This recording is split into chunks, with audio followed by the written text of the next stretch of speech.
So it's sort of rumbling away in the background. I don't know. Maybe it needs to be bigger. Maybe it should stay the right size.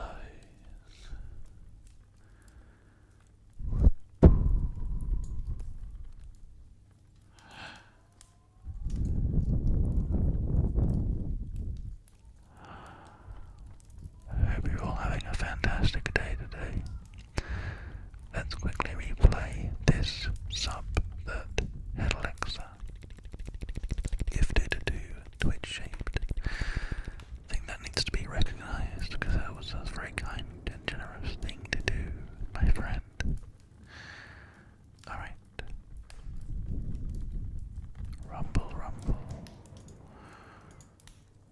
That's weird. 50 FPS. How strange. Okay. If you are ready, we're going to record the video for YouTube now, and then we'll get started. Oh no, the output path is incorrect.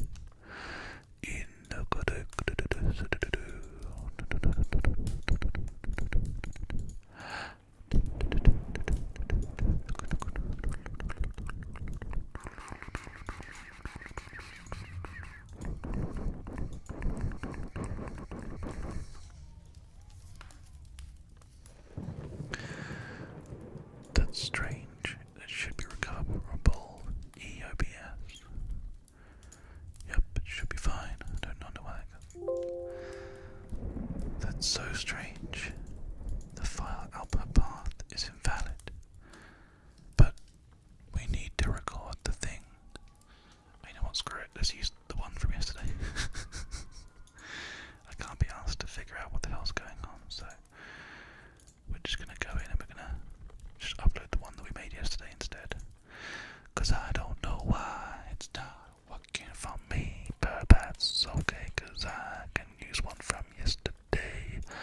Hope that's okay, and I hope you don't mind. Just sit down right there and let's put it online. I've gotta get it up now so we can give it some hell, and then maybe we'll get a chance to do it again, but I don't know why now, cause it's gone, oh my god, that's why. Okay. It's okay, I fixed it, it should work right now.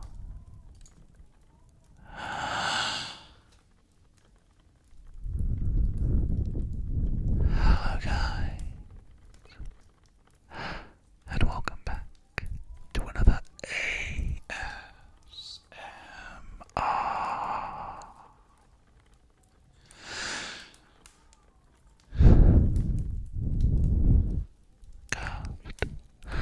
Today, in the presence of a very tingly fire, and howls and rain and thunder, we are going to be giving you guys some super duper tingles, and probably trying to read the first chapter of my old copy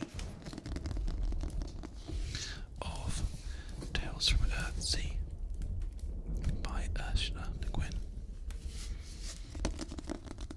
I've had this book for so long. This copy was printed in, let's see,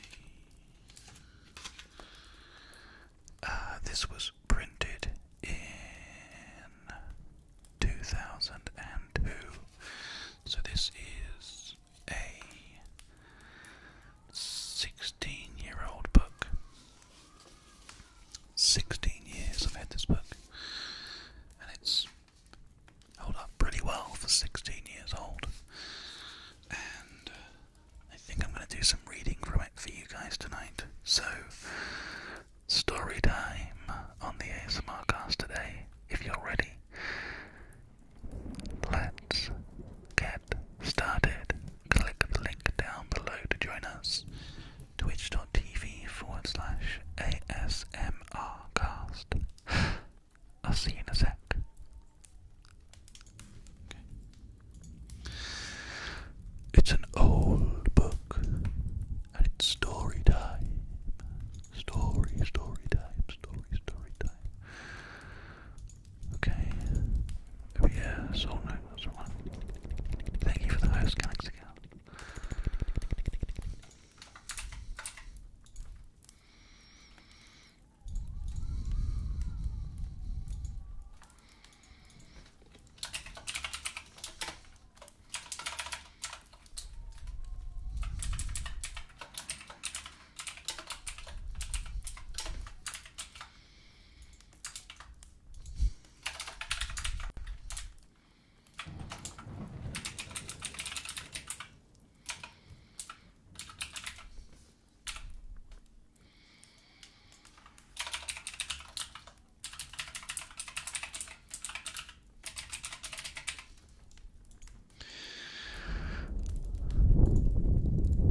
Bananas, Kragos, Biome Defenders, Pegasus, Lava, Head Alexa, Twitch-shaped, Zarcalia,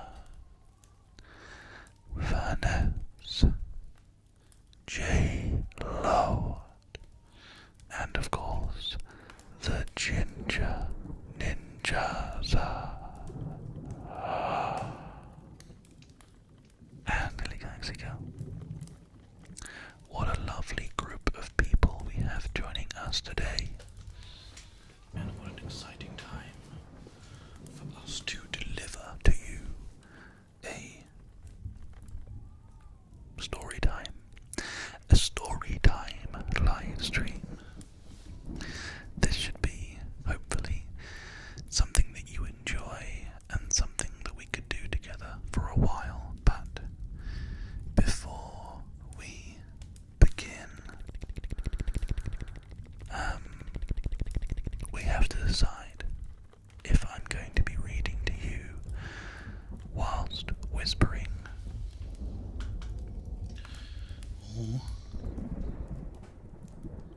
turning the microphones down a bit and reading to you in a soft and low voice like this.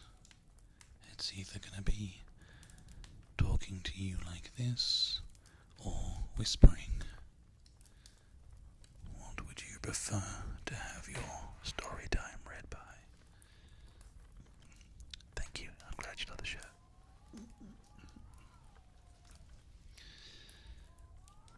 It's entirely up to you guys. I can do either.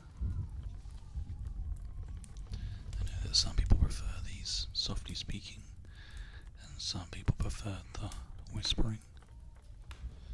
Let's see what people choose. Whisper, whisper, whisper.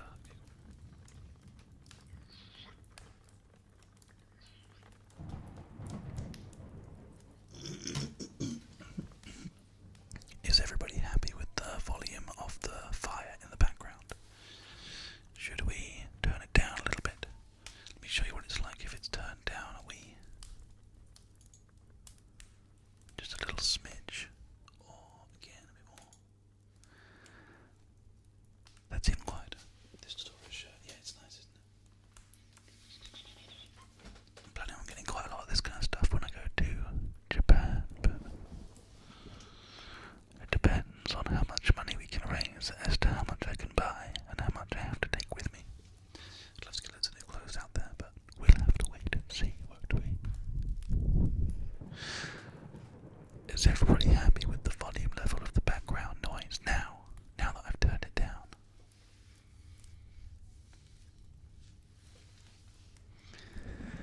Climbing with Ruby Tree is happening at the end of this month. Get excited, too much coke. Lumendux.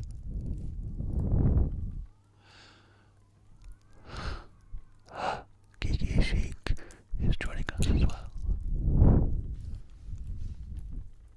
It's 2001. It's a shame you're such a small-minded little asshole. Maybe grow up. Oh, I got there first, honey. Bam bam. Double bang. Okay, if everybody's happy with how things sound, then let us begin today's reading session.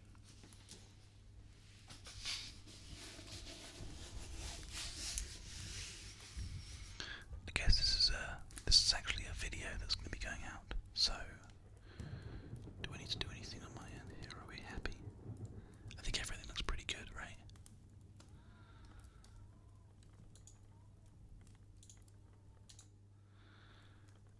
I can increase the quality of that.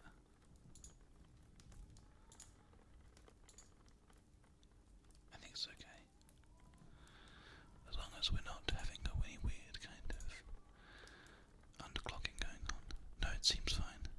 Okay. The one time I try to be good and he beats me. Well, don't tell anybody that I beat you, Annie. I think it looks okay. I think, yeah, no, I'm happy with this. This is fine. Hey, Danny.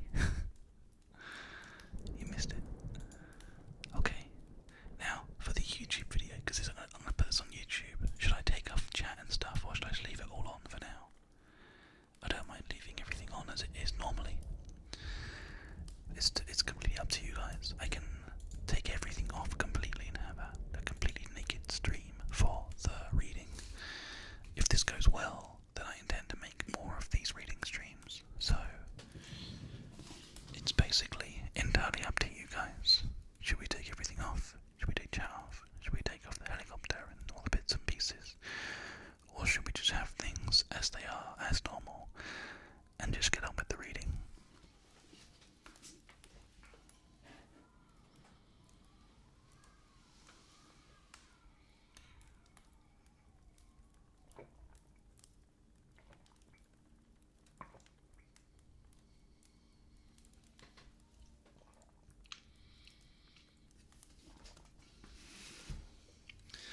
The helicopter can be off. Chat can be off. Boom. This can be off.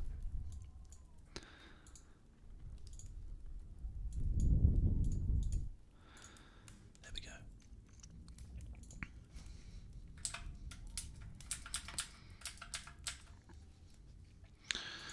We'll roll with that. I think that's fine. Okay, perfect.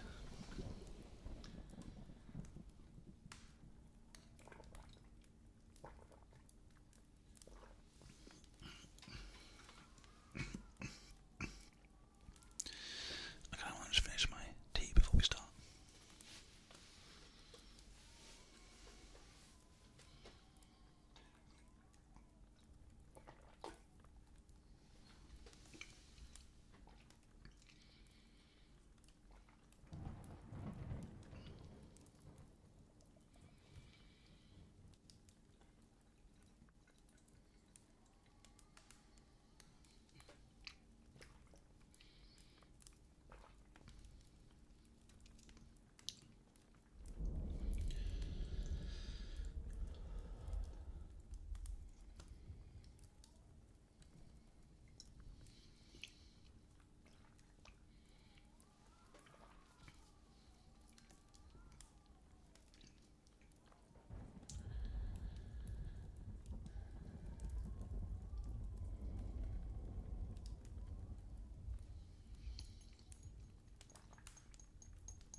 Okay.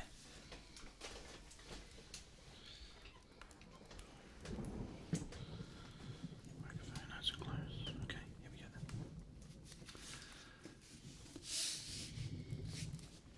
Let's begin.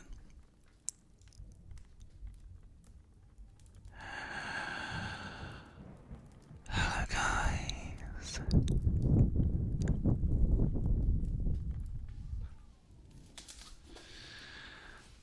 And welcome back to another ASMR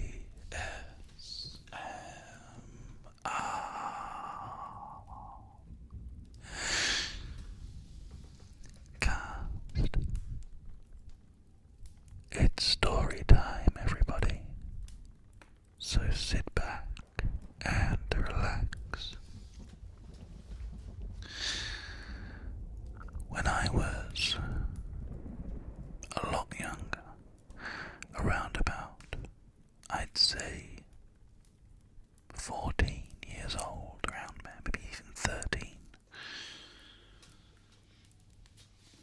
I was given this book for my birthday. I've had it for a very, very long time. 16 years, in fact.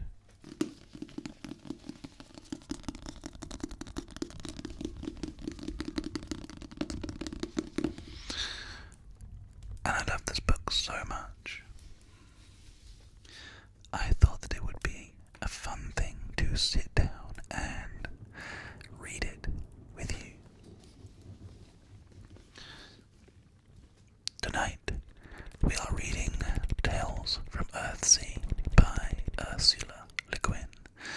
Thank you to Samantha23 for resubscribing on Twitch. Very much appreciated, my friend. Thank you for the support.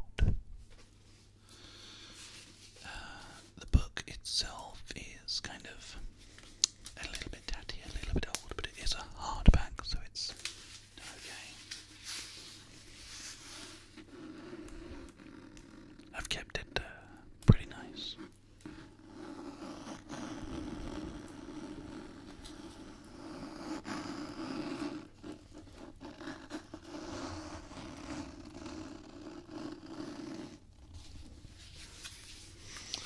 Anyway, the first thing that I need to show you is the map of Earthsea. Now, feel free to pause the video on this. There we go. This is the map of the places that we will be going on in this story. I'm sure that you could Google this if you want to, but there's the West Reach and the East Reach, the North Reach and the South Reach. A few different continents, countries, places, areas, which obviously you'll have to do a little Google. But if you literally Google Earthsea map, I'm sure that you could find it.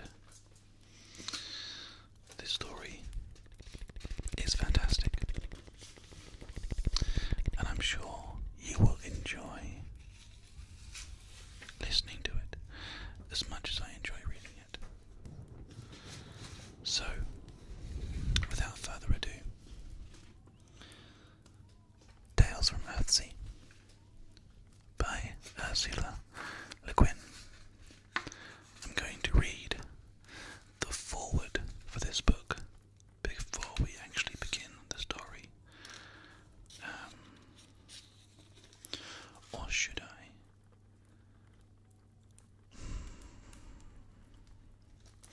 Because it kind of is a bit spoilery. Now, you know what? Let's leave the foreword. If you guys want to read the foreword, then you can do so in your own time. These books these days are relatively cheap, so I don't imagine you'll have a hard time in picking them up for yourselves, you know. Alright, let us begin our adventure with the first of our stories, which is called The Finder. Chapter 1. In the Dark Time.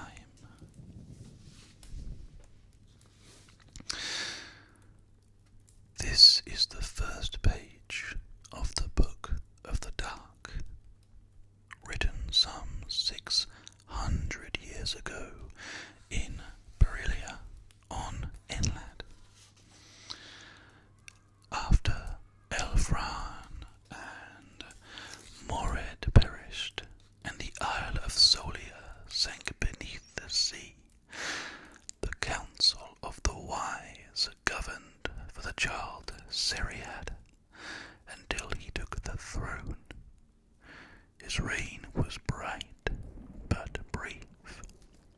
The kings who followed him in Enlad were 7, and their realm increased in peace and wealth. Then the dragons came along to raid among the western lands, and wizards went out in vain against them. King Akambar moved the court from Berilia in Enlad to the city of Havnor, whence he set out his fleet against invaders from the Karagad lands and drove them back into the east.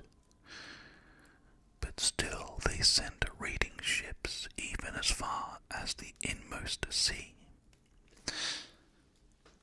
Of the 14 kings of Havnor, the last was Maharian,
God's hands, he was likely to treat them with caution, locking them away to keep them harmless, or giving them to a wizard in his hire to do with as he wished. In the margins of the spells and word lists, and in the end papers of these books of law, a wizard or his apprentice might record a plague, a famine, a raid, a change of masters, along with the spells worked in such events and their success or unsuccess. Such random records reveal a clear moment here and there, though all between those moments is darkness.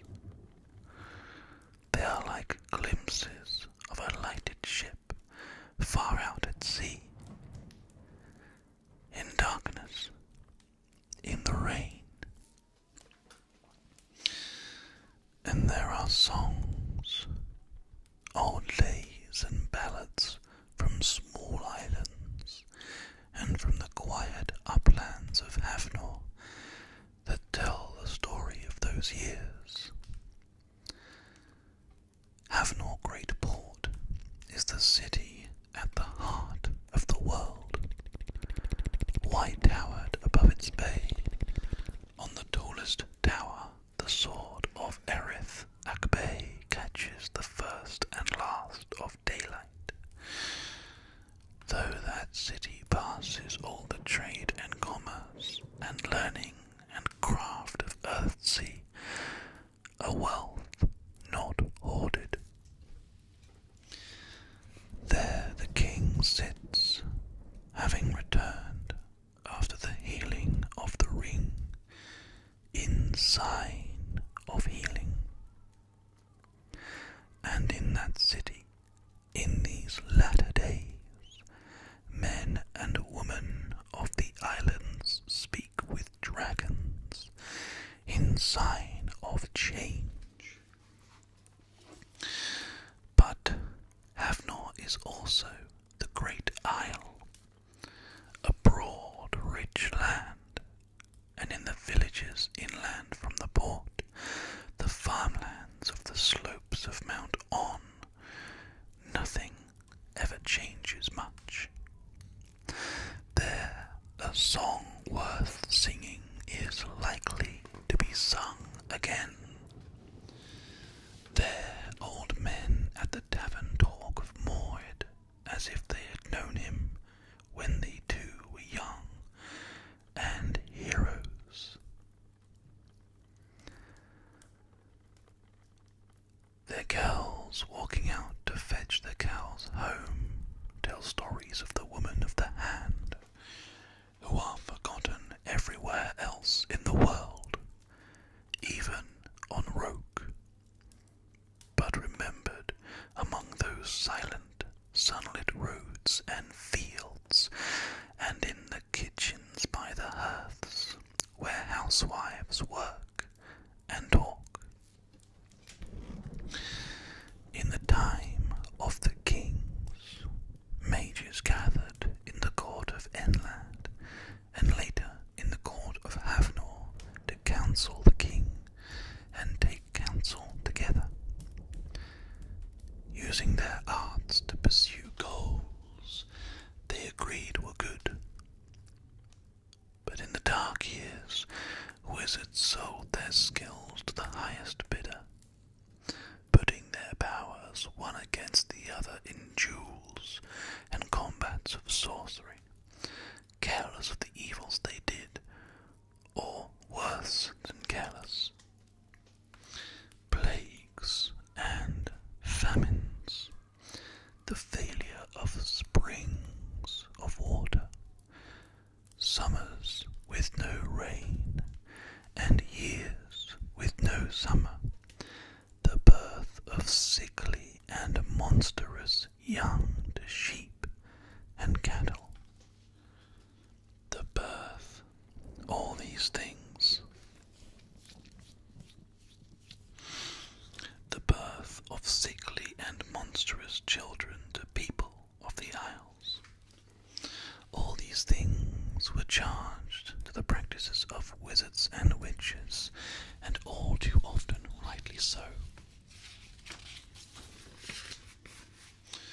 So it became dangerous to practice sorcery, except under the protection of a strong warlord. And even then, if a wizard met up with one whose powers were greater than his own, he might be destroyed. And if a wizard let down his guard among the common folk, they too might destroy him if they could, seeing him as the source of the worst evils they suffered, a malign being. In those years, in the minds of most people, all magic was black.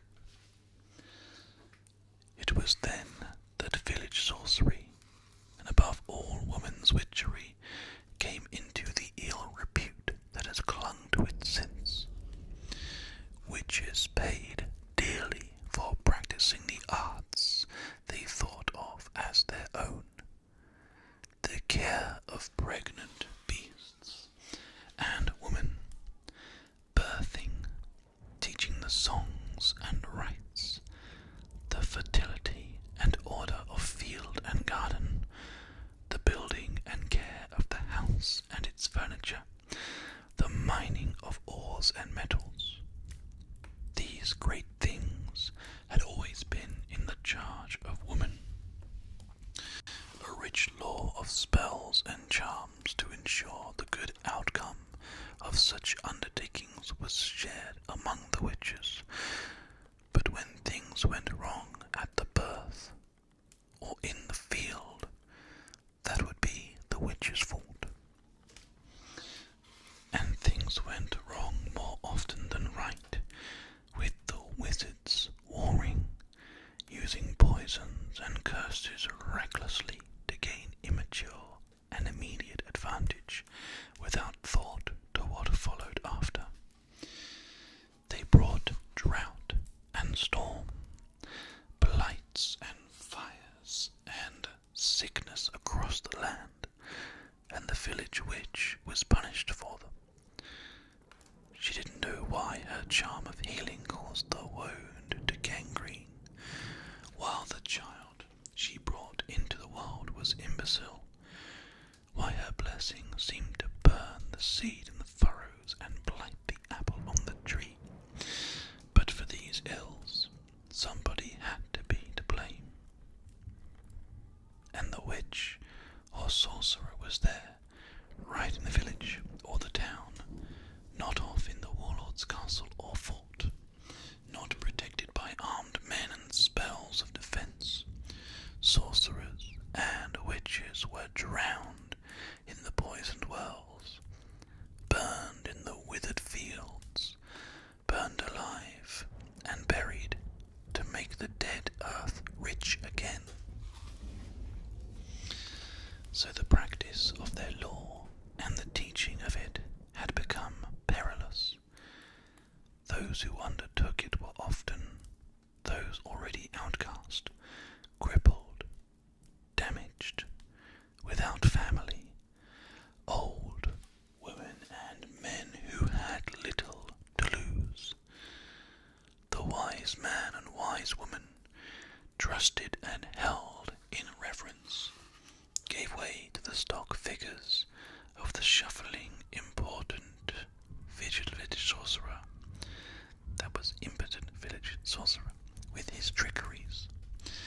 The hag witch with her potions used in aid of lust, jealousy, and malice. And a child's gift for magic became a thing to dread and hide. This is a tale of those times. Some of it is taken from the Book of the Dark, and some comes from Havnor, from the upland farms of On and the woodlands of Fairland.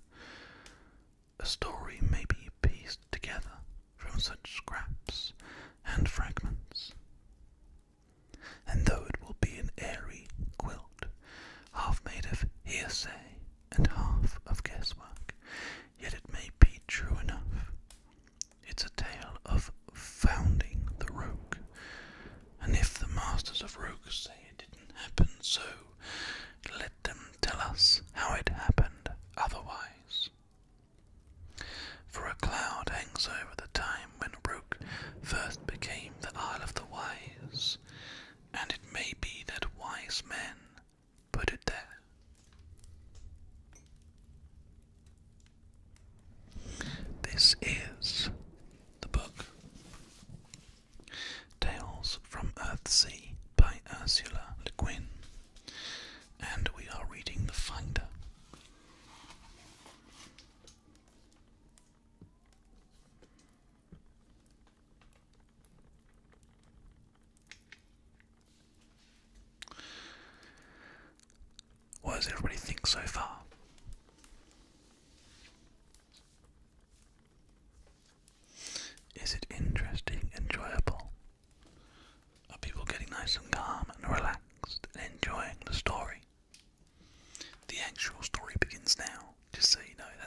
enjoying it? Okay, good.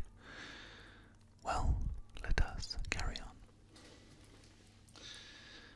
Welcome to the actual story. Chapter 2. Otter. There was an otter in our brook that every mortal semblance took. Could any spell of magic make and speak the tongues of man and drake? So runs the water away, so runs the water away. Otter was the son of a boatwright who worked the shipyards of Havnor Great Port. His mother gave him his country name. She was a farm woman of Endlane village, around northwest of Mount On. She had come to the city seeking work, as many came, decent folk in a decent trade in troubled times. The boatwright and his family were anxious not to come to notice, lest they come to grief, and so, when it became clear that the boy had a gift of magery, his father tried to beat it out of him. You might as well beat a cloud for raining, said Otter's mother. Take care you don't beat evil into him, said his aunt. Take care he doesn't turn your belt on you with a spell, said his uncle. But the boy played no tricks against his father. He took his beatings in silence and learned to hide his gift. It didn't seem to him to amount to much. It was such an easy matter to him to make a silvery light shine in a dark room, or find a lost pin by thinking about it, or drew up a warped joint by running his hands over the wood and talking to it, that he couldn't see why they made a fuss over such things. But his father raged at him for his shortcuts, even struck him once on the mouth when he was talking to the work, and insisted he do his carpentry with tools, in silence. His mother tried to explain. It's as if you'd found some great jewel, she said. And what's one of us to do with a diamond but hide it? Anybody rich enough to buy it from you is strong enough to kill you for it. Keep it hid, and keep away from great people and their crafty men. Crafty men is what they called wizards in those days. One of the gifts of power is to know power. Wizard knows wizard, unless the concealment is very skillful, and the boy had no skills at all except in boat building, of which he was a promising scholar by the age of 12. About that time, the midwife who had helped his mother at his birth came by and said to his parents, "Let Otter come to me in the evenings after work. He should learn the songs and be prepared for his naming day." That was all right, for she had done the same for Otter's elder sister, and so his parents sent him to her in the evenings. But she taught Otter more than the song of the creation. She knew his gift. She and some men and women like her, people of no fame, and some of a questionable reputation, had all in some degree that gift, and they shared, in secret, what lore and craft they had. A gift untaught is a ship unguarded. guided, they said to Otter, and they taught him all they knew. It wasn't much, but there were some beginnings of the great arts in it, and though he felt uneasy at deceiving his parents, he couldn't resist this knowledge, and the kindness and praise of his poor teachers. It will do you no harm if you never use it for harm, they told him, and that was easy for him to promise them. At the stream Serenin, where it runs within the north wall of the city, the midwife gave Otter his true name, by which he is remembered in islands far from Havna. Among these people was an old man, whom they called, among themselves, the Changer. He showed Otter a few spells of illusion, and when the boy was 15 or so, the old man took him out into the fields by Serenin to show him the one spell of true change he knew. First, let's see you turn that bush into the seeming of a tree, he said, and promptly Otter did so. Illusion came so easy to the boy that the old man took alarm. Otter had to beg and wheedle him for any further teaching, and finally to promise him, swearing on his own true and secret name, that if he learned the Changer's great spell, he would never use it but to save his life, his own or another's. Then the old man taught it to him, but it wasn't much use, Otter thought, since he had to hide it. What he learned working with his father and uncle in the shipyard he could use, at least, and he was becoming a good craftsman. Even his father would admit that. Losen, a sea pirate who called himself King of the Inmost Sea, was then the chief warlord in the city, and all the east and south of Havna. Exacting tribute from that rich domain, he spent it to increase his soldiery and the fleets he sent out to take slaves and plunder from other lands. As Otter's uncle said, he kept the shipwrights busy. They were grateful to have work in a time when men seeking work found only beggary, and rats ran in the courts of Maharian. They did an honest job, Otter's father said, and what the work was used for was none of their concern. But the other learning he had been given had made Otter touchy in these matters, delicate of conscience. The big galley they were building now would be rowed to war by Losen slaves, and would bring back slaves as cargo. It galled him to think of the good ship in that vicious usage. Why can't we be building fishing boats the way we used to? He asked. And his father said, because the fishermen can't pay us. Can't pay us as well as Losen does, but we could live, Otter argued. You think I can turn the king's order down? You want to see me sent to row with the slaves in the galley we're building? Use your head, boy. So Otter worked along with them with a clear head and an angry heart. They were in a trap.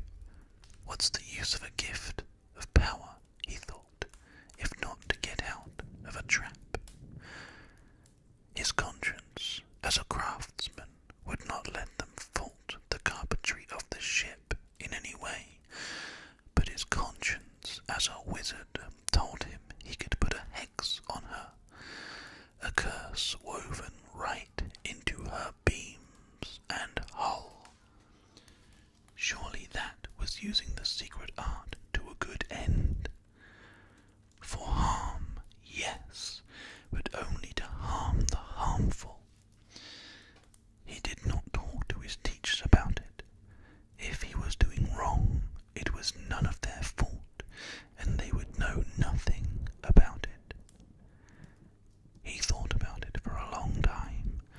working out how to do it, making the spell very carefully.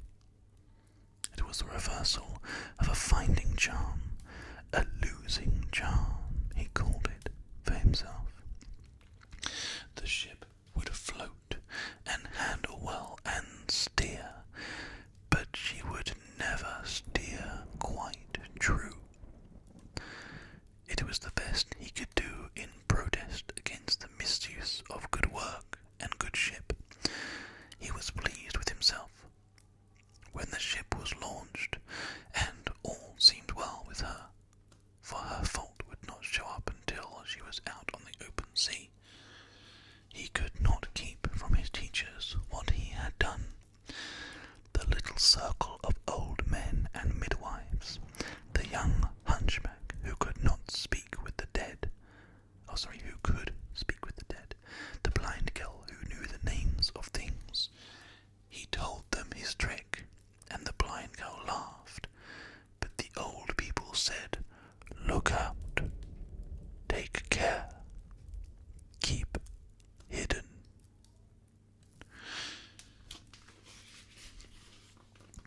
In Lowson's service was a man who called himself Hound, because, as he said, he had a nose for witchery. His employment was to sniff Lonson's food and drink and garments and woman, anything that might be used by enemy wizards against him, and also to inspect his warships. A ship is a fragile thing in a dangerous element, vulnerable to spells and hexes. As soon as Hound came aboard the new galley, he scented something. "Well, well," he said, "who's this?" He walked to the helm and put his hand on it. "This is clever," he said, "but who is it?" "A newcomer, I think," he sniffed appreciatively. "Very clever," he said. They came to the house in Boatwright Street after dark. They kicked the door in, and Hound, standing among the armed and armoured men, said, "Him, let the others be."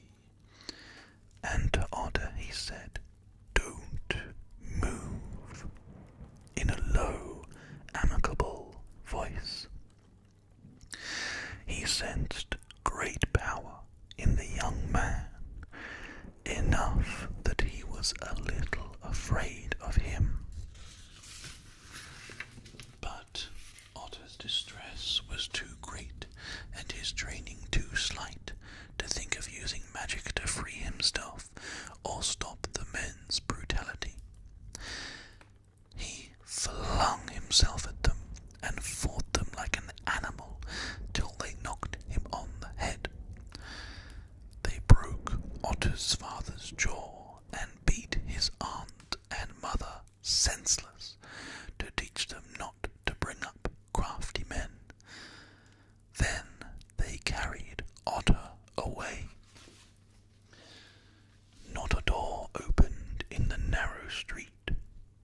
Nobody looked out to see what the noise was. Not till long after the men were gone did some neighbours creep out to comfort Otter's people, as best they could. "Oh, it's a curse.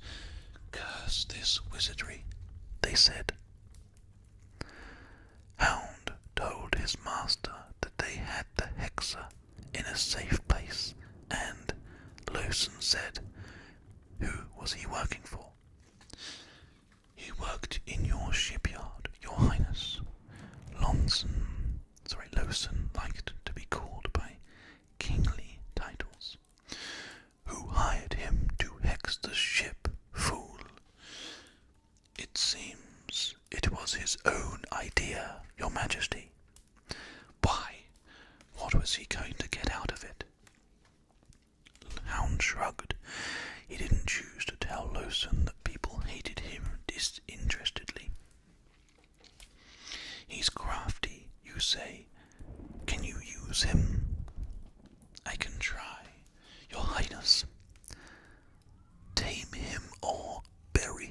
said Lucen, and turned to more important matters.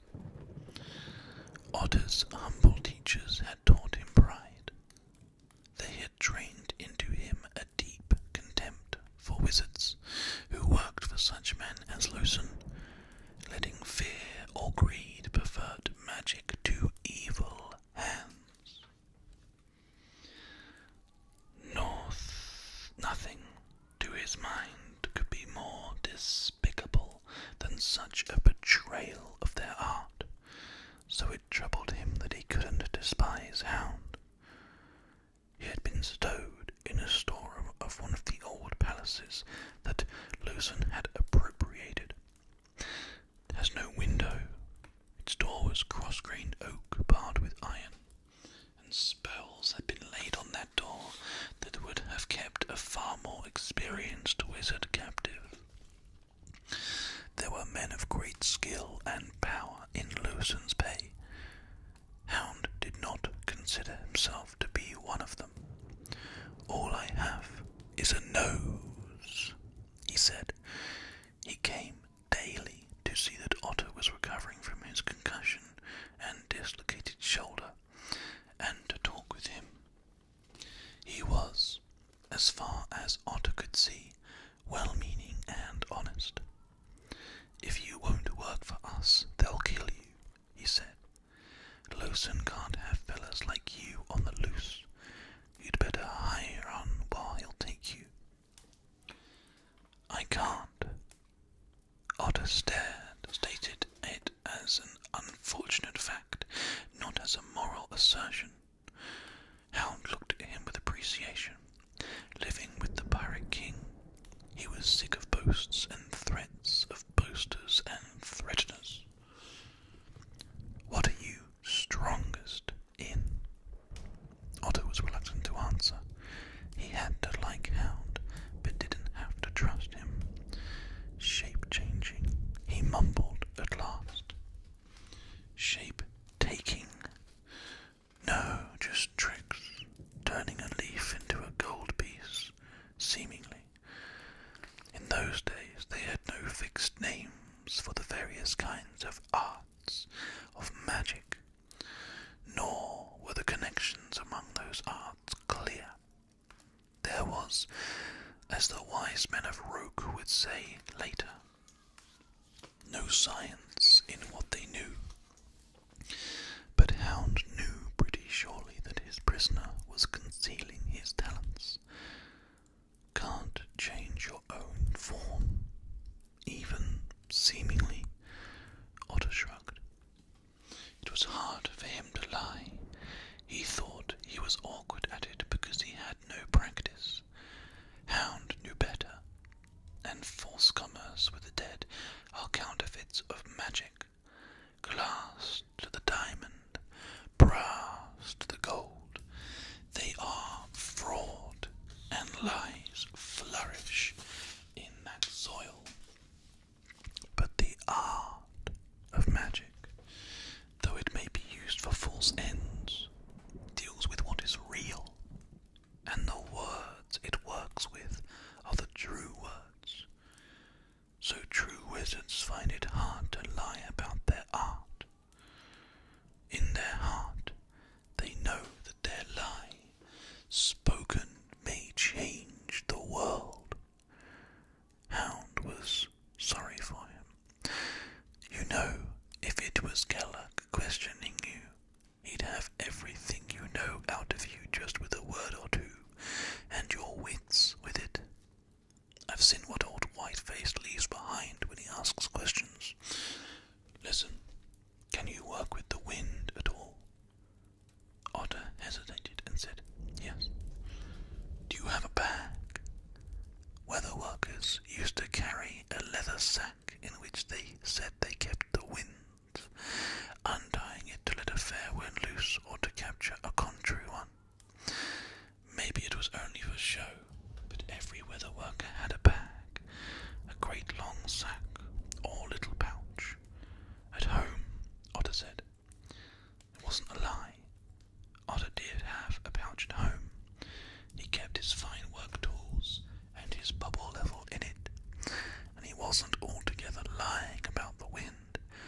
Several times he had managed to bring a bit of mage wind into the sail of a boat, though he had no idea how to combat or to control a storm, as a ship's weather worker must do. But he thought he'd rather drown in a gale than be murdered in this hole. But you wouldn't be willing to use that skill in the king's service. There is no king in Earthsea, the young man said, stern and righteous. In my majesty's service, then, House amended, patient. No, Sir Otter said, and hesitated. He felt he owed this man an explanation. See, it's not so much won't as can't. I thought of making plugs in the planking of that galley, near the keel. You know what I mean by plugs? They'd work out as the timbers work when she gets in a heavy sea. Hound nodded, but I couldn't do it. I'm a ship builder. I can't build a ship to sink. With the men aboard her, my hands wouldn't do it. So I did what I could. I made her go my own way, not his way. Hound smiled. They haven't undone what you did yet, either, he said. Old Whiteface was crawling all over yesterday, growling and muttering. Ordered the helm replaced. He meant Loadson's chief mage, a pale man from the north named Gellock, who was much feared in Havnor. That won't do it. Could you undo the spell you put on her? A flicker of complacency showed in Otter's tired, battered young face. No, he said. I don't think anybody can. Too bad. You might have used that to bargain with. Otter said nothing. A nose, now, is a useful thing, a saleable thing. Hound went on. Not that I'm looking for competition, but a finder can always find work, as they say. You ever been in a mine? The guesswork of a wizard is close to knowledge, though he may not know what it is he knows. The first sign of Otter's gift, when he was 2 or 3 years old, was the ability to go straight to anything lost. A dropped nail, a mislaid tool, as soon as he understood the word for it. And as a boy, one of his dearest pleasures had been to go alone out in the countryside and wander along the lanes or over the hills, feeling through the soles of his bare feet and throughout his body the veins of water underground, the loads and knots of ore that lay and interfolding of the kinds of rock and earth. It was as if he walked in a great building, seeing its passages and rooms, the descents to airy caverns, the glimmer of branched silver in the walls, and as he went on, it was as if his body became the body of the earth, and he knew its arteries and organs and muscles, all as his own. The power had been a delight to him as a boy. He had never sought any use for it. It had been his secret. He did not answer Hound's question. What's below us? Hound pointed to the floor, paved with rough slate flags. Otter was silent for a while. Then, in a low voice, he said, clay and gravel, and under that the rock that bears garnets. All under this part of the city is that rock. I don't know the names. You can learn them.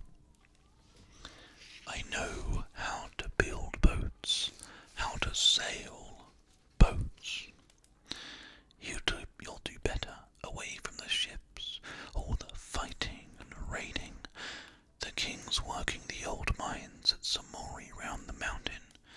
There, you'd be out of his way. Work for him you must, if you want to stay alive. I'll see that you're sent there, if you go. After a little silence, Otter said, Thanks, and he looked up at Hound. One brief, questioning, judging glance.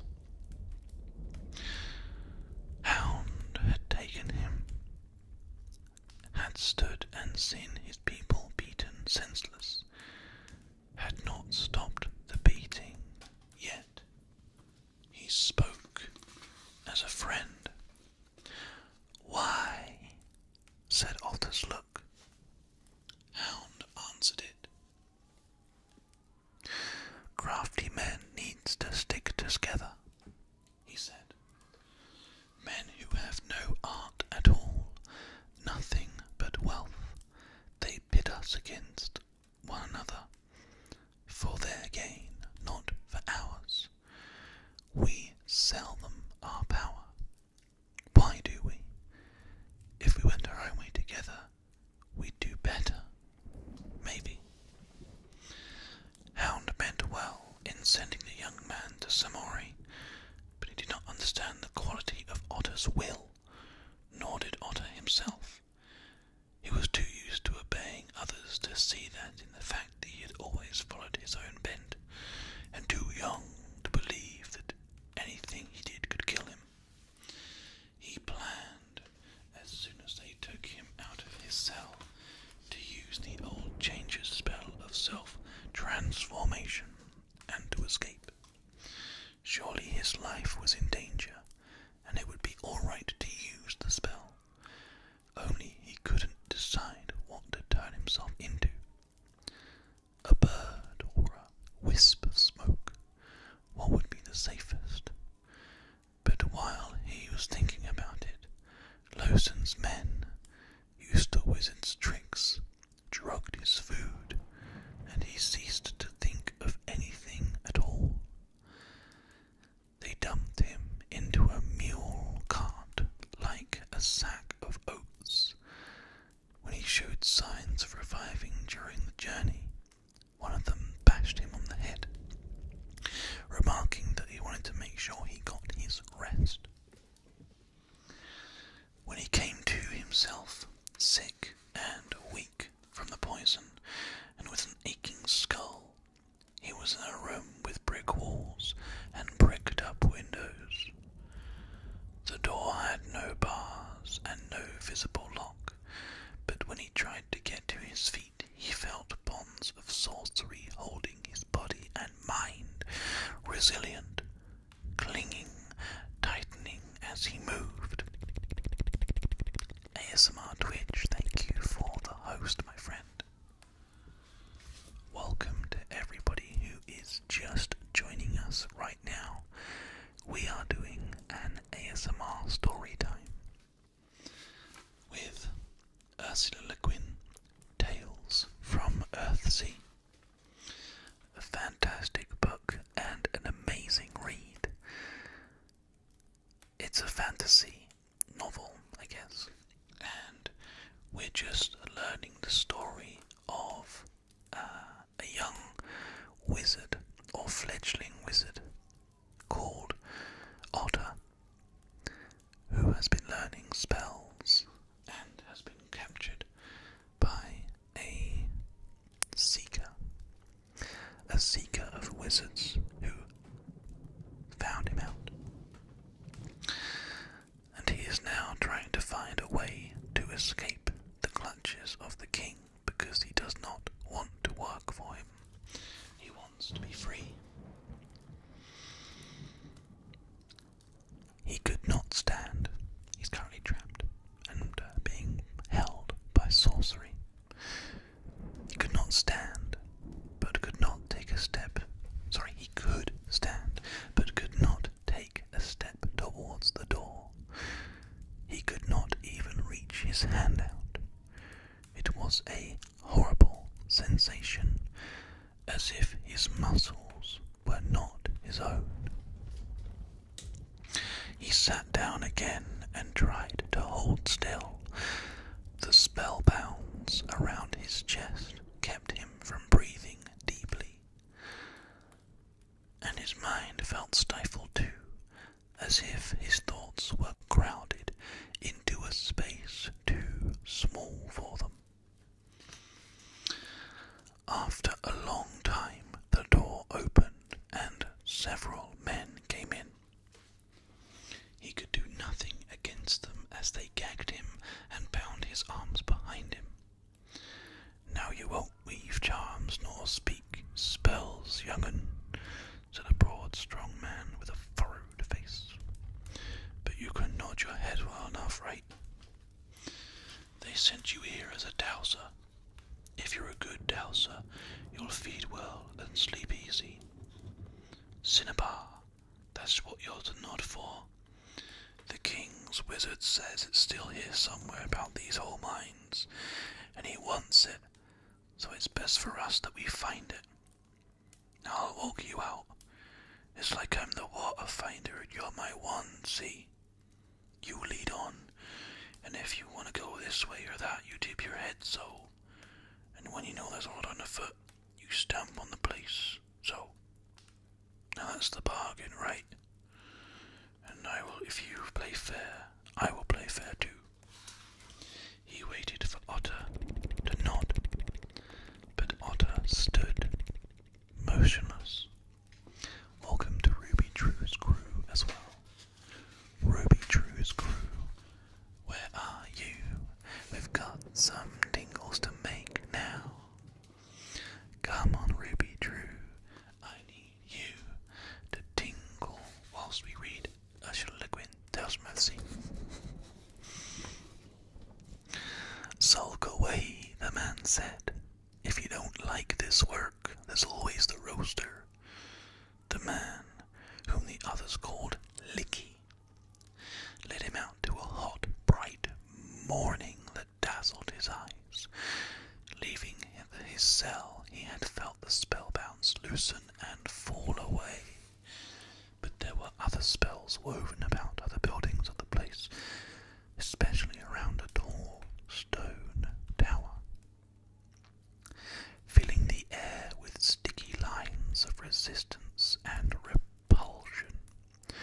If he tried to push forward into them, his face and belly stung with jabs of agony, so that he looked at his body in horror for the wound, but there was no wound. Gagged and bound, without his voice and hands to work his magic, he could do nothing against these spells. Licky had tied one end of a braided leather cord around his neck, and held the other end, following him. He let Otter walk into a couple of the spells, and after that Otter avoided them. Where they were was plain enough. The dusty pathways bent to miss them. Least like a dog, he walked along, sullen and shivering with sickness and rage. He stared around him, seeing the stone tower, sacks of wood by its wide doorway, rusty wheels and machines by a pit, great heaps of gravel and clay. Turning his sore head made him dizzy. "If you're a dowser, better douse," said Licky, coming up alongside him and looking sidelong into his face. "And if you're not, you better douse all the same. That way you'll stay above ground longer." A man came out of the stone tower. He passed them, walking hurriedly with a queer shambling gait, staring straight ahead. His chin shone and his chest was wet with spittle leaking from his lips. "That's the roaster tower," said Licky, "where they cook the cinnabar to get the metal from it.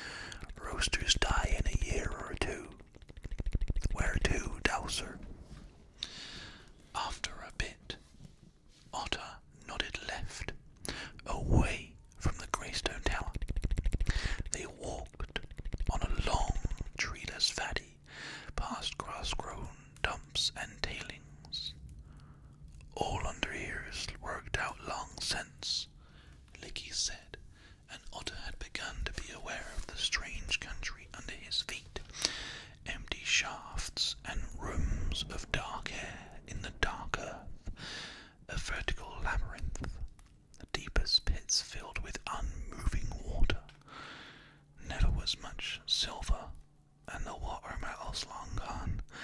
Listen, young'un, do you even know what cinnabar is? Otter shook his head. I'll show you some. That's what Kellogg's after, the ore of water metal. Water metal eats all the other metals, even gold, see? So he calls it the king. If you find him as king, he'll treat you well. He's often here. Come on, I'll show you. Dog can't track till he's had his scent. Licky took him down into the mines to show him the gangrenes, the kinds of earth the ore was likely to occur in. A few miners were working at the end of a long level.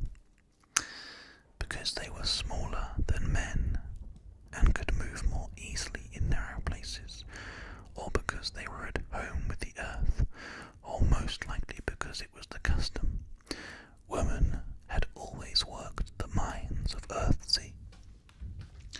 These miners were free women, not slaves like the workers in the Rooster Tower. Kellogg had made him foreman over the miners, Licky said, but he did no work in the mine. The miners forbade it, earnestly believing it was the worst of bad luck for a man to pick up a shovel or shore a timber. Suits me, Licky said. A short-haired, bright-eyed woman with a candle bound to her forehead set down her pick to show Otter a little cinnabar in a bucket, brownish-red clots and crumbs. Shadows leapt across the earth's face at which the miners worked. Old timbers creaked. Dirt sifted down through the air and cool through the darkness. The drifts and levels were so low and narrow the miners had to stoop and squeeze their way. In places the ceilings had collapsed. Ladders were shaky. The mine was a terrifying place, yet Otter felt a sense of shelter in it. He was half sorry to go back up into the burning day. Licky did not take him into the Rooster Tower, but back to the barracks. From a locked room he brought out a small, soft, thick leather bag that weighed heavy in his hands. He opened it to show Otter the little pool of dusty brilliance lying in it. When he closed the bag, the metal moved in it, bulging, pressing like an animal trying to get free. There is the king, Licky said in a tone that might have been reverence or hatred. Though not a sorcerer, Licky was a much more formidable man than Hound. Yet like Hound, he was brutal, not cruel. He demanded obedience, but nothing else. Otter had seen slaves and their masters all his life in the shipyards of Havnor, and knew he was fortunate, at least in the daylight, when Licky was his master. He could eat only in the cell when they took his gag off. Bread and onions were what they gave him, with a slop of rancid oil on the bread. Hungry as he was every night, when he sat in that room with the spellbounds upon him, he could hardly swallow the food. It tasted of metal, of ash.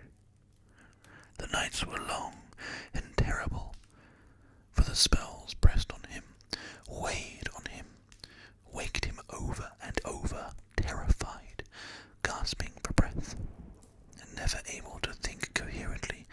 It was utterly dark, for he could not make the wear-light shine in that room.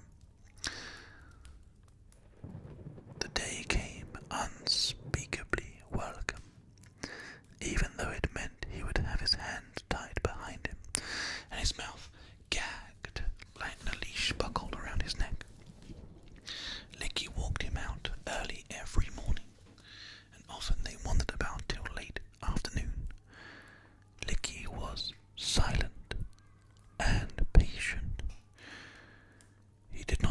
ask if Otto was picking up any sign of the ore. He did not ask whether he was seeking the ore or pretending to seek it. Otto himself could not have answered the question.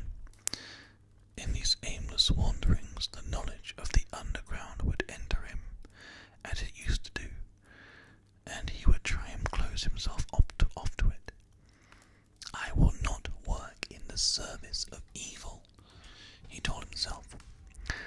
Then the summer air and light would soften him, and his tough bare soles would feel the dry grass under them, and he would know that under the roots of the grass a stream crept through the dark earth, seeping over a wide ledge of rock layered with sheets of mica, and under that ledge was a cavern, and its walls were thin, crumbling crimson beds of cinnabar. He made no sign. He thought that maybe the map of the earth underfoot that was forming in his mind could be put to some good use if he could find out how to do it. But after 10 days or so, Licky said, "Master Galuk's coming here. If there's no ore for him, he'll likely find another dowser." Otto walked on a mile, brooding, and then circled back, leading Licky to a hillock not far from the far end of the old workings. There he nodded downward and stamped his foot. Back in the cell room, when Licky had unleashed him and untied his gag, he said, "There is some more there. You can get to it by running the old tunnel straight on, maybe 20 feet. A good bit of it." Otto shrugged. "Just enough to keep going on, eh?" Otto said nothing. "Suits me," said Licky. 2 days later, when they had reopened the old shaft and began digging towards the ore, the wizard arrived. Licky had left Otto outside sitting in the sun rather than in the room in the barracks. Otto was grateful to him. He could not wholly be comfortable with his hands bound and his mouth gagged, but wind and sunlight were mighty blessings, and he could breathe deep and doze without dreams of earth stopping his mouth and nose drills. The only dreams he ever had, nights in the cell. He was half asleep, sitting on the ground in the shade by the barracks, the smell of the logs stacked by the roaster tower bringing a memory of the workyards at home. The fragrance of new wood as the plane ran down the silky oak board. Some noise or movement roused him. He looked up and saw the wizard standing before him, looming above him. Galuk wore fantastic clothes, as many of his kind did in those days. A long robe of lobanary silk, scarlet, embroidered in gold and black, with runes and symbols, and a wide-brimmed peak-crowned hat that made him seem taller than a man could be. Otto did not need to see his clothes to know him. He knew the hand that had woven his bonds and cursed his knights, the acid taste and the choking grip of that power. "I think I found my little finder," said Galuk. His voice was deep and soft, like the notes of a fiddle. "Sleeping in the sunshine, like one whose work has been well done. So you've sent them digging for the Red Mother, have you? Did you know the Red Mother before you came here? Are you a courtier of the king? Here, now, there's no need for ropes and knots." Where he stood, with a flick of his finger, he untied Otto's wrists, and the gagging kerchief fell loose. "I could teach you how to do that for yourself,"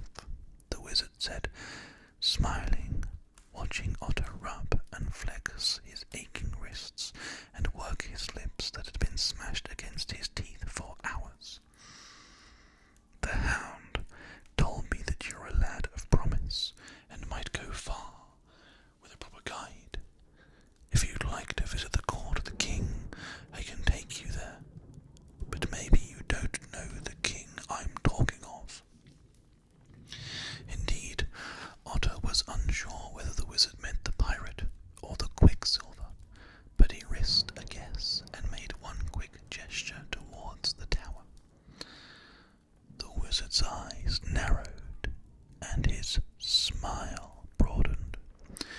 Do you know his name? The water metal, Otter said. So the vulgar call it, or quicksilver, or the water of weight. But those who serve him call him the king, and the all-king, and the body of the moon.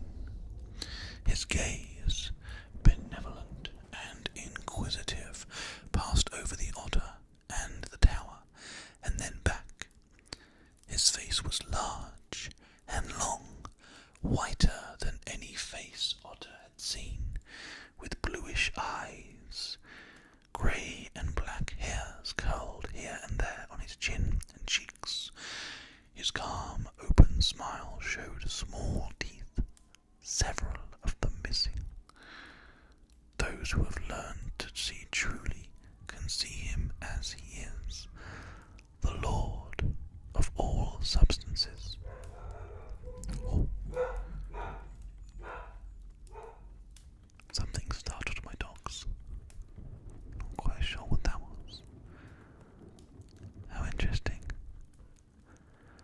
Let's see if they settle down, or if they're going to carry on. Sometimes Doug will bark, and it will make Arby bark, and there's nothing there. And sometimes Arby will bark, and it will make Doug bark, and there'll be nothing there. It's always fun to hear them have a little bit of a ruff. But anyway, whereabouts were we? Let's have a look. Those who have learned to see truly can see him as he is, the Lord of all substances. The root of the power lies in him. Do you know what we call him in the sorcery and the secrecy of his palace? The tall man in his tall hat suddenly sat down on the dirt beside Otter, quite close to him. His breath smelled earthy. His light eyes gazed directly into Otter's eyes. Would you like to know? You can know anything you like. Any no secrets from you, nor you from me. He laughed, not threateningly, but with pleasure. He gazed at Otter again, his large white face smooth and sure. And powerful. Powers you have, yes, all kinds of little traits and tricks. A clever lad, but not too clever. That's good. Not too clever to learn, like some. I'll teach you if you like. Do you like learning? Do you like knowledge? Would you like to know the name we call the king when he's all alone in his brightness in his courts of stone? His name is Therese. Do you know that name? It's a word in the language of the All-King. His own name is his own language. In our base tongue we would say Semen. He smiled again and patted Otter's hand, for he is the seed and frutifer, the seed and the source of might and right. You'll see. Come along, let's go see the king, flying among his subjects, gathering himself from them. As he stood up, supple and sudden, taking Otter's hand into his and pulling him to his feet with startling strength. He was laughing with excitement. Otter felt as if he were being brought back to vivid life from indeterminable, dreary, dazed half-sentience. At the wizard's touch,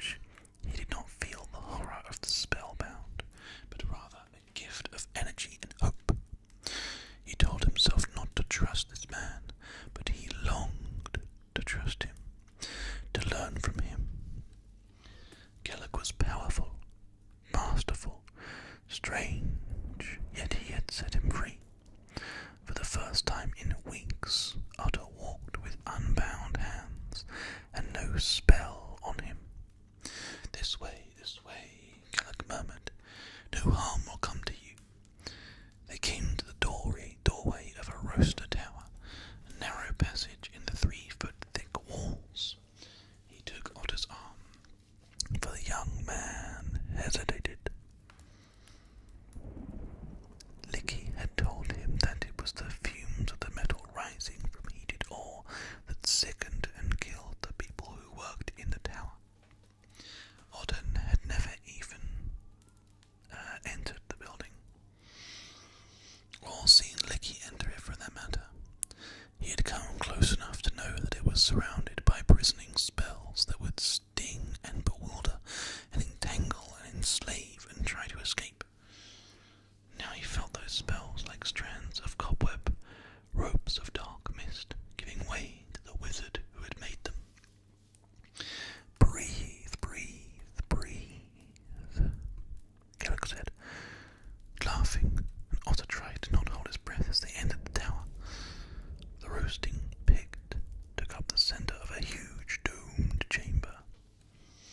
Hurrying stick-like figures, black against the blaze, shoveled and reshoveled ore onto logs, kept in a roaring blaze by great bellows, while others brought fresh logs and worked the bellows leaves. From the apex of the dome a spiral of chambers rose up into the tower through smoke and fumes.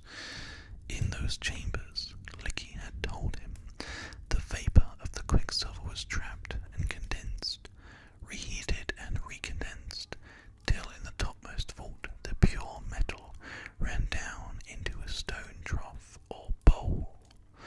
Only a drop or two a day, he said, from the low-grade ores they were roasting now.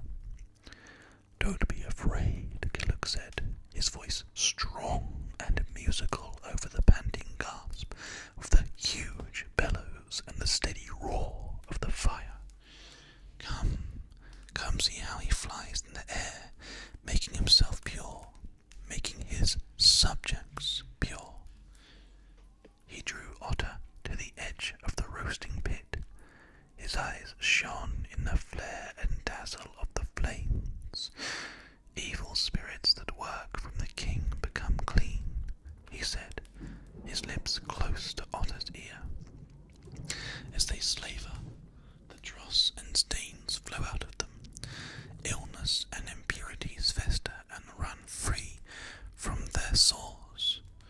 And then, when they're burned clean at last,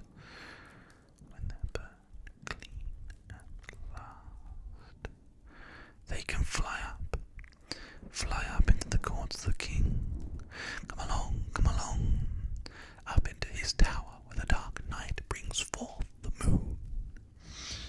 After him, Otter climbed the winding stairs, broad at first, but growing tight and narrow, passing vapour chambers with red-hot ovens whose vents led up to refining rooms, where the soot from the burnt ore was scraped down by naked slaves and shovelled into ovens to be burned again. They came from the topmost room. Gallic said to the single slave crouching at the rim of the shaft, "Show me the king." The slave, short and thin, hairless, with running sores on his hands and arms, uncapped a stone by the rim of the condensing shaft. Gallic peered in, eager as a child. "So tiny," he murmured, "so young, the tiny prince, the baby lord, Lord Teres, seed of the world, soul jewel." From the breast of his robe he took a pouch of fine leather, decorated with silver threads, with a delicate horn spoon tied to the pouch. He lifted the few drops of quicksilver from the cup and placed them in it. Then he retired the thong.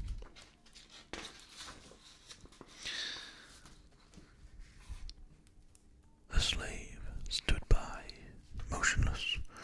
All people who worked in the heat and the fumes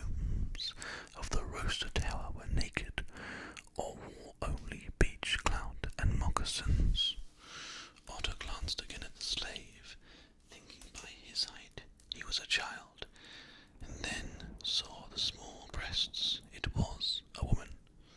She was bald, her joints were swollen, knobs in her bone-thin limbs. She looked up at Otter, moving her eyes only. She spat into the fire, wiped her sore mouth with her hand, then stood motionless again. "That's right, little servant. Well done," Gellert said to her in his tender voice. "Give your dross to the fire, and it will be transformed into the living Silda, the light of the moon. Is it not a wonderful thing?" he went on, drawing Otter away and back down the spiral stair. "How from what is most base comes what is most noble. It is a great principle of the art. From the vile red mother is born the all-king. From the spittle of a dying slave is made the silver seed of power."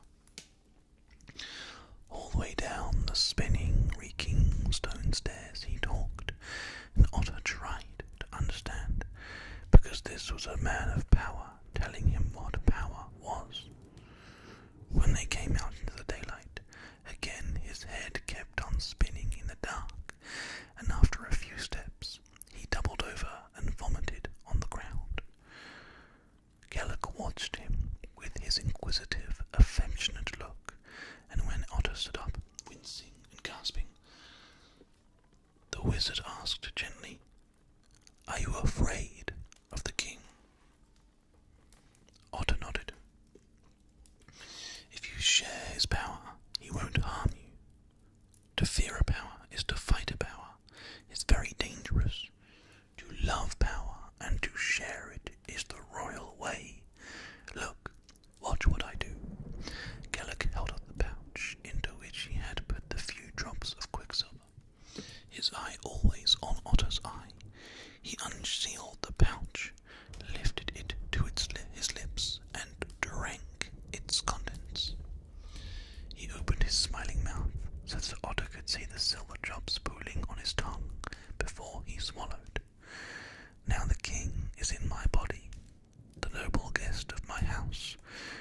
He won't make me slaver or vomit or cause sores on my body. No, for I don't fear him, but invite him, and so he enters into my veins and my arteries. No harm comes to me. My blood runs silver. I see things unknown to other men. I share the secrets of the king, and when he leaves me, he hides me in the place of overdue and foulness itself, and yet again in the vile place he waits for me to come and take him up and cleanse him as he cleansed me, so that each time we grow purer together." The wizard took Otter's arm and walked along with him. He said, smiling and confidential, "I am one who shits moonlight. You will not know another such, and more than that, the king enters into my seed. He is my semen. I am Therese, and he is me." Well, I think that's quite a good place to end the reading of this book so far. We have another kind of lots more pages before we finish another chapter, so I figure that is quite a good place to end. But thank you very much, everybody, for joining us today. I hope you have enjoyed this little kind of reading. I don't know if we're going to carry on reading this book, because unfortunately we have had absolutely no donations, and obviously these streams are designed to pay the bills, so it may be that we have to go back to normal tingles and triggers. But if that is the case,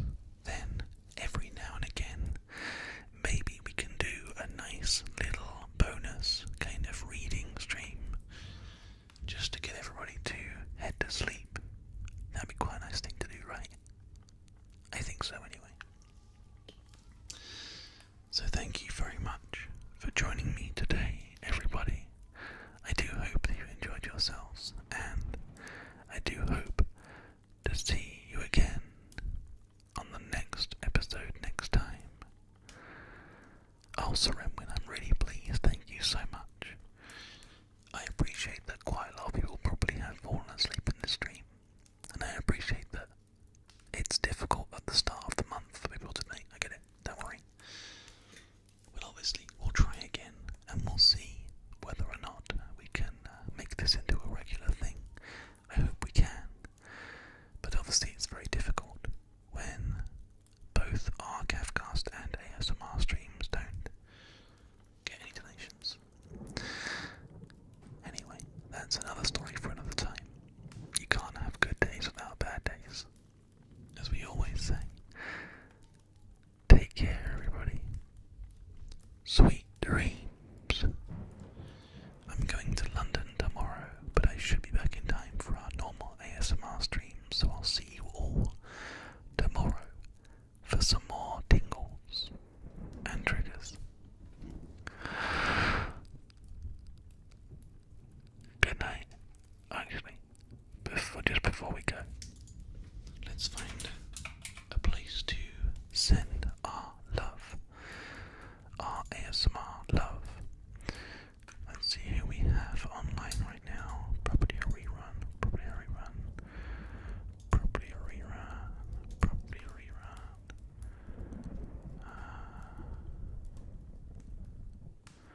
We'll send it to Acacia if